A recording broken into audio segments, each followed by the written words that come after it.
ดี๋ยวเราไทยสีย่างข้ามไปคนเอาพี่น้องเนาะแล้วก็สีข้ามไปฝั่งนั้นแล้วก็สีกลับขึ้นมาพี่น้องนี่จะเป็นหัวขัดไดเขาจะเห็นพี่น้องตอนนี้ก็ลงมาหอดแก่งพี่น้องสายน้ำกับใสเย็นดีสายเซลน้องพี่น้องพี่น้อง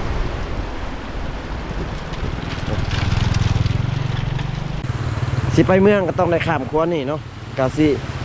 เมืองสิไปสู่เขตชนบทก็ต้องได้ใส่ขวาตัวนี้พี่น้องในการสัญจรไปมาหาสู่กันพี่น้องในระหว่างอยู่ในตัวเมืองแล้วก็อยู่ในเขตชนบทเนาะก็ต้องได้ใส่สัญจรไปมาหากันพี่น้อง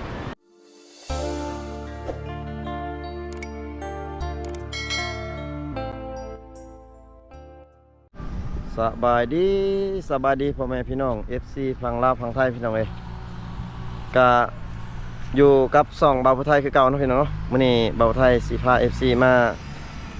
เลาะเบิ่งครัวเนาะหรือว่าสะพานไม้เนาะ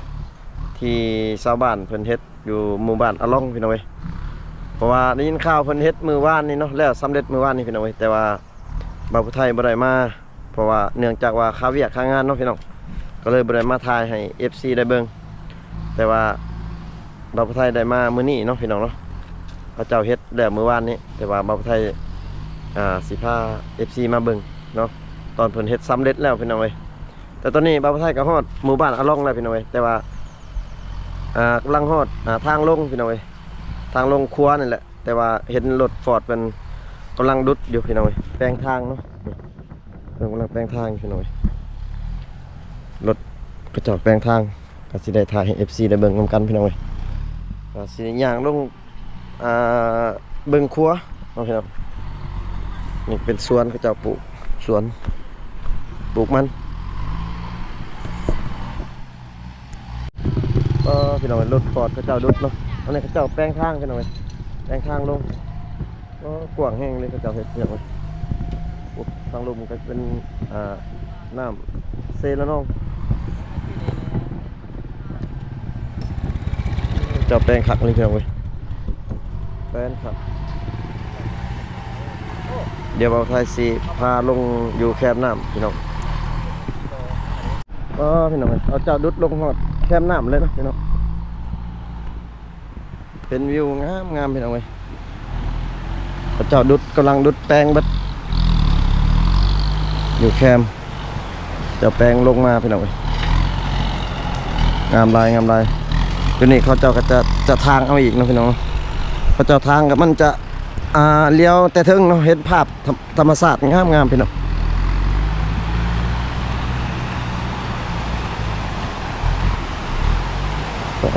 พี่น้องงามลาย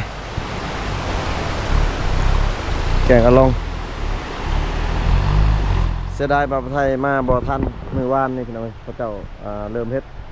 มือเดียวพี่น้องสำเร็จเนาะภายในมือเดียว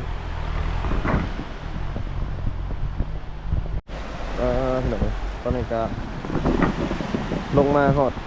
แก่งพี่น้องสายน้ำกับใสเย็นดีสายเซลน้องพี่น้องแก่งอะลอง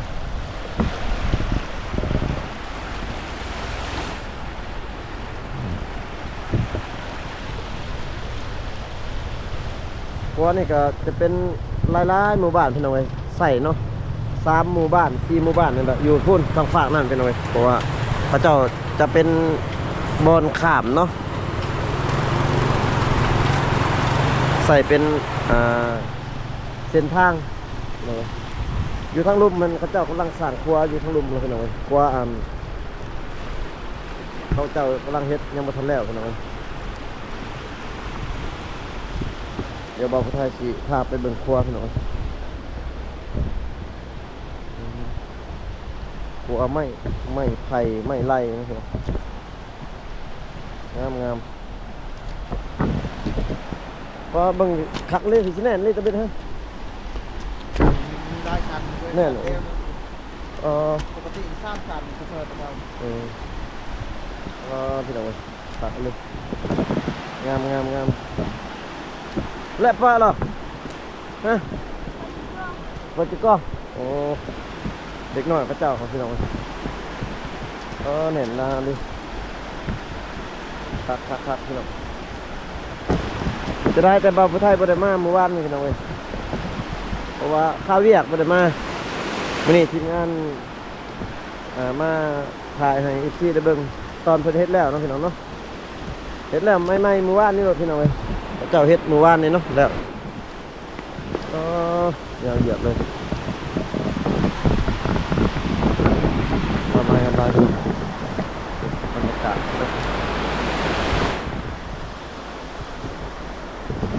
เงาเลยเนาะประมาณจักร้อยบางไทยก็ยังบ่ฮู้ว่าจักร้อยเงาปัวนี่เนาะวันได้บ่2-300นึง2-300ข้อนี่ได้บ่เงานี่200ฮะ260 เมตรโอ้พี่น้อง200กว่าเมตรเนาะไกลมากพี่น้อง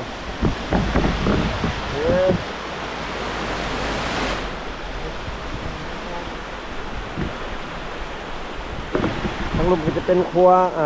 เพิ่นกำลังสร้างเนาะแต่ว่ายังบ่ทันแล้วพี่น้องเอ้ยถ้าว่าเพิ่นสร้างแล้วก็น่าจะยังได้เฮ็ดคือเก่าเนาะเพราะว่าเขาเจ้าจะเฮ็ดเป็นบ่อนแหล่งท่องเที่ยวเลย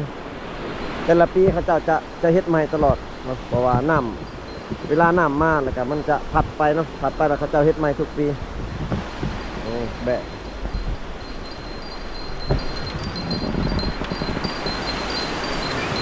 เลี้ยงแบะเลี้ยงแบะป่ะ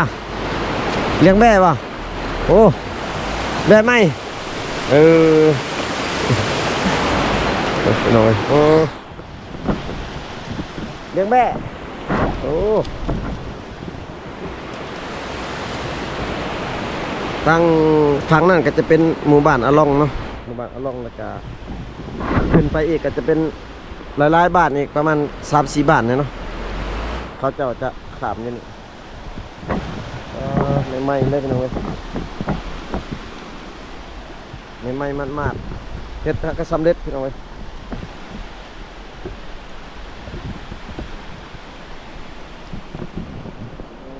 คักพี่น้องเว้ย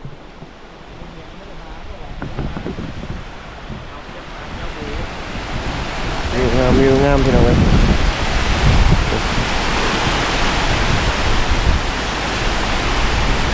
ยังมาให้ FC ได้เบิ่งกันเนาะอยู่ทั้งรูปมันจะเอาไม้ปักเนาะไม้คิดในยังนี่แหละ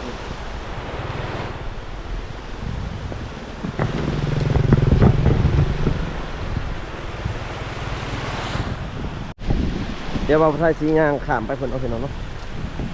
แล้วก็สีข้ามไปหอดฝั่งนั้นแล้วก็สีกลับคืนมาพี่น้องนี่จะเป็นหัวคันไดเขาจะเฮ็ดครับเพื่อยางลงหลุมเนาะเดี๋ยวเราไทยสียางลงเบิ่งพี่น้อง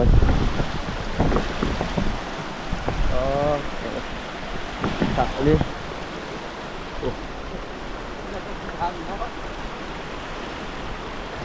ทางรูปแมงเขาจะเอาตัดไม้ไปนี่เลยพี่น้อยไม้ตัวนี้เนาะค้ำไม้ค้ำเบิดเขาจะค้ำงามเลยงามลายพี่น้อย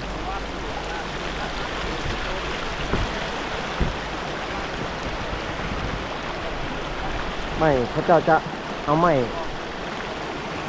ค้ำเบิดเลยพี่น้องเลยงามลายพี่น้องก็ตุ๊กจะเป็นสุดยอดเลยแสดงว่าเป็นความสามัคคีของหมู่บ้านนี่ที่ว่าสุดยอดนะพี่น้องเนาะเฮ็ดภายในมือเดียวบ่ฮอดเบิดมือนะพี่น้องพระเจ้าเฮ็ดข้าวเดียวพี่น้องเลยเสียดายแต่บ่าวผู้ไทยบ่ได้มาถ่ายให้ FC ได้เบิ่งนะพี่น้องเนาะ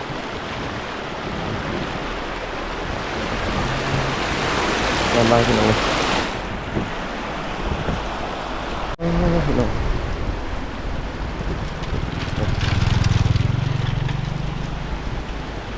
เนี่ยเขาเป็นผู้สาว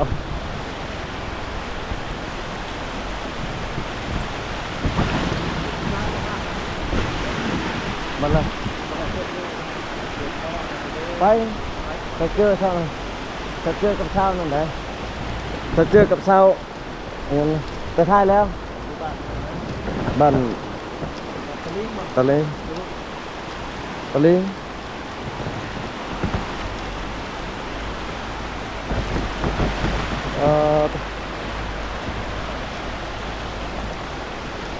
เสียดายบ่าวไทยบ่ได้มาตอนเมื่อเขาเฮ็ดพี่น้องเอ้ย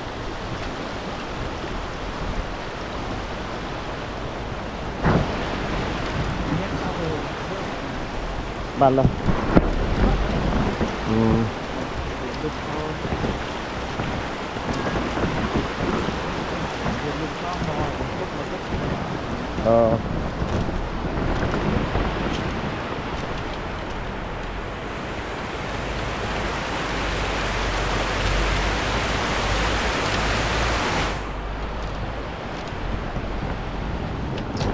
เขาอันนั่นได้ไหมฮะเขาปักตามอันนั้นซื่อๆเลยเขาปักตามหูใช่ไหม น้ำล็อก ตามหลอกชิ้นนั่น ก็จะปักได้มันแน่นะปักปักนิด ก็ตัว เขาล็อกใช่ล็อก เขาตามหอกเก้าเลยนะฮะบอกตะเก้าคือเป็นร้อนที่คือว่าฮะสามเก้าแล้วฮะ เจ็ดเก้า แต่ละปีก็ต้องได้เฮ็ดใช่ บอนเก่าแล้วก็เขตเก่าด้วยพี่น้องเอ้ย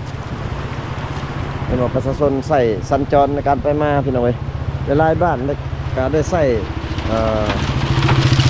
ในการข้ามไปมาหาสู่กันพี่น้องเอ้ยระหว่างบ้านเนาะบ้านหาเมืองพี่น้องเอ้ย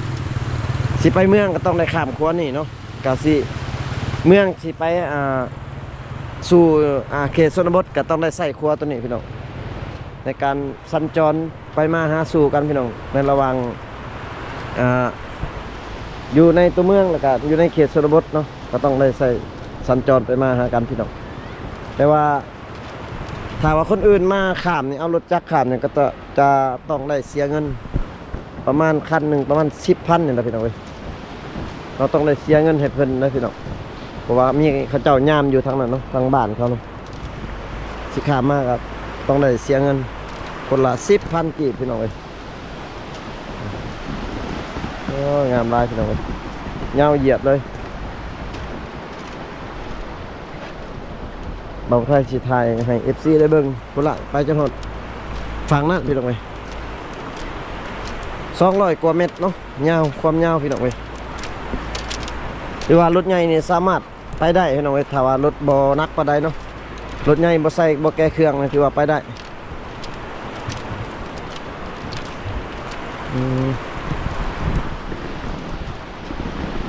FC ท่านใดเนาะที่ว่าอยากมาเล่นมาเที่ยวมาชมบรรยากาศแบบธรรมชาติเนาะก็มาได้พี่น้องเอ้ยงามงามเลยเหมาะเกี่ยวกับบ่าวสาวมาลินมาส้มพี่น้องเอ้ยอยู่ทางลุ่มก็จะเป็นตาดเนาะตาดแก่งอยู่ทางลุ่มนะพี่น้องแต่ว่าบ่าวไทยบ่ได้มาพา FC ไปเบิ่งเนาะมื้อนี้สิพา FC มาเบิ่งครัวก่อนที่เพิ่นสร้างแล้วเนาะงามลายพี่น้องบรรยากาศอยู่ทางเทิงก็เขาเจ้าจะ ใส่โมงหาปลาเนาะหรือว่าเขาเจ้าใส่บักขามไปมาหาสู่กันอยู่เทิงพี่น้องใส่บักใส่ในการสัญจรไปมาหรือว่าขามไปหากันเนาะพี่น้องแต่ว่าเขาเจ้าเฮ็ดครัวสำเร็จแล้วก็จะได้ใส่น้ำใส่ครัวนี่แหละลายกว่าเนาะสุดยอดเลยพี่น้องไก่ชิฮอดบ้านอาล่องเลยพี่น้องขามาไก่ชิฮอดบ้านเพิ่นแล้ว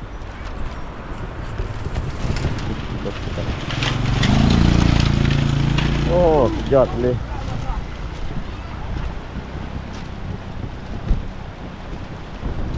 คักพี่น้อง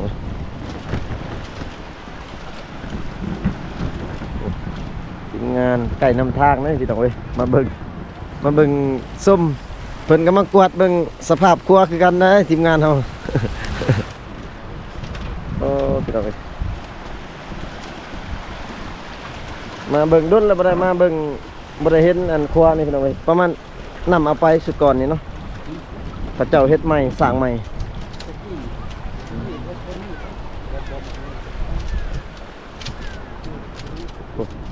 หอดฝั่งยังประมาณ100 เมตรยังประมาณ100กว่าเมตรเนาะสิหอดฝั่งแล้ว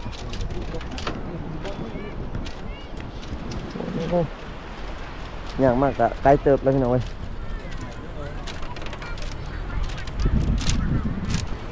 จะคลิปนี้กะบ่มีหยังหลายพี่น้องเอ้ยมาพา FC มาเบิ่งครัวนี่เนาะให้ FC ได้ฮู้กันว่าเราสามารถข้ามไปได้แล้วเนาะพี่น้องเนาะว่ามีครัวเพิ่นเฮ็ดเรียบร้อยแล้วเนาะไปมาหาสู่กันได้พี่น้องอยากข้ามไปลิ่นอยู่ในเขตชนบทหมู่บ้านอยู่ฝั่งนี้ก็ไปได้พี่น้องสบาย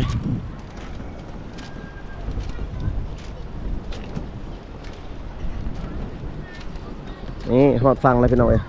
เล็กหน่อยหมู่บ้านนี้เนาะลิ่นลายพระเจ้าลิ่น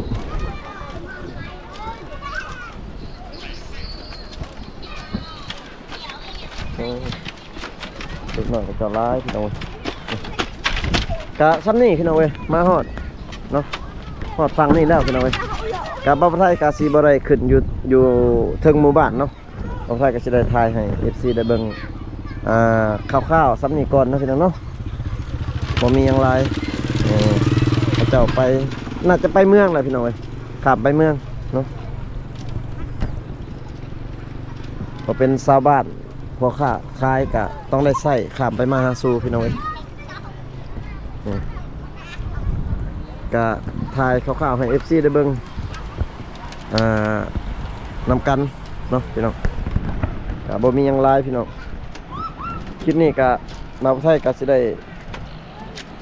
ถ่ายให้ FC ได้เบิ่งไว้ซ้ำนี้ก่อนพี่น้องขอบอกขอบใจ FC ที่เข้ามาติดตามรับชมคลิปแต่ต้นจนจบเนาะพี่น้องเนาะกะคลิปนี้กะมาไทยกะสิได้ขออนุญาตปิดคลิปไว้เพียงเท่านี้ก่อนพี่น้องเจอกันคลิปหน้าเด้อพ่อแม่พี่น้องเนาะอยู่ดีมีแฮงเบิร์ดสุขสุขคนพี่น้องเฮงๆรวยๆบ๊ายบายพี่น้อง